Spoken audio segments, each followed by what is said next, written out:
They held that building for 4 days, and they called on support, and 5,000 union miners and AFSCME and UFCW and other unions came and surrounded that plant. And the governor called out the state police, and they said, you arrest one of us, you have to take all of us. They saved the union. They saved the health care benefits for retirees because they were willing to go the extra mile and occupy the workplace. Yes. Shutting down streets is good, but shutting down McDonald's would be a lot better. Just a thought. We need to start doing things that hurt them economically. You know, call for boycotts of these businesses or political strikes, or have a demonstration in the financial district on a Monday morning and shut it down. We got to hit them in the pocketbook. There's protests today in more than 340 cities. Hundreds and hundreds of workers have been willing to get arrested.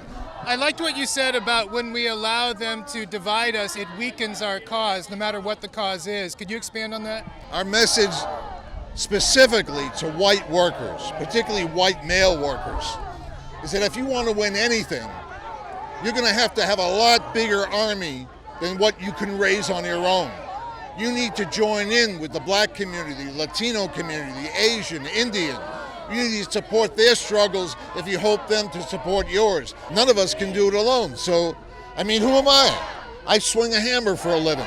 What am I doing out here with fast food workers? Because I know I can't advance unless they advance. In the mid-'70s, factories were shut down.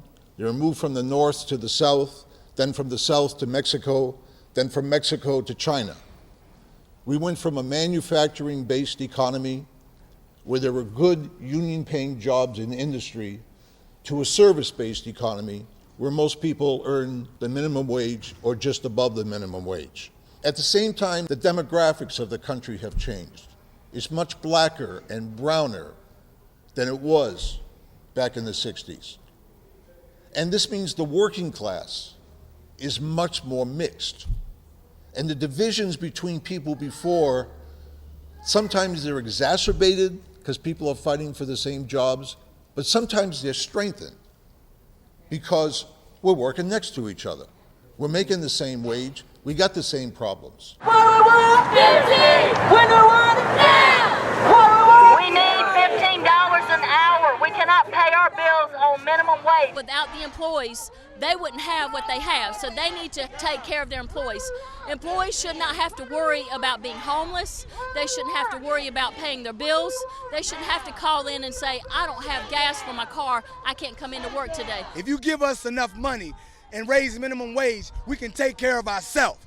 But if you can't do that, at least put the money where people can eat, so people can have health care, people can have insurance, people can have daycare, because out here is hard, and $7.25 ain't gonna do it for nobody. It's really, really disappointing and discouraging that I can't make a living wage doing what I love to do.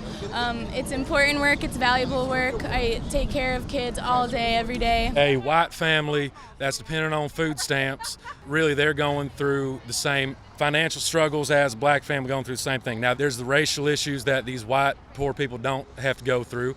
You know, my people aren't getting shot by police, every other week it seems. There are common economic issues that unite all of us, but we have to also recognize that black workers and other workers of color face special challenges, special oppressions, that women face sexism, lesbian, gay, bisexual, trans workers face discrimination and homophobia that white male workers don't.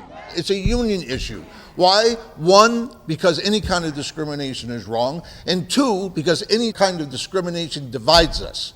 It divides us and cuts into that solidarity. And some of those workers who lost their jobs in the manufacturing chains and lost their jobs in the coal mining were dumb enough to think that Donald Trump, a billionaire who never helped a worker in his life, might help them.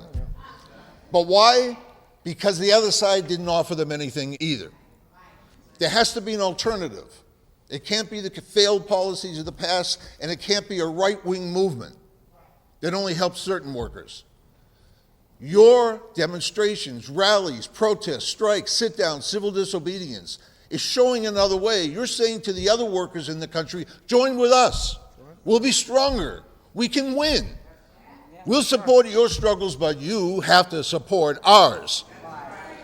That's solidarity. Fight against racism. Fight against sexism.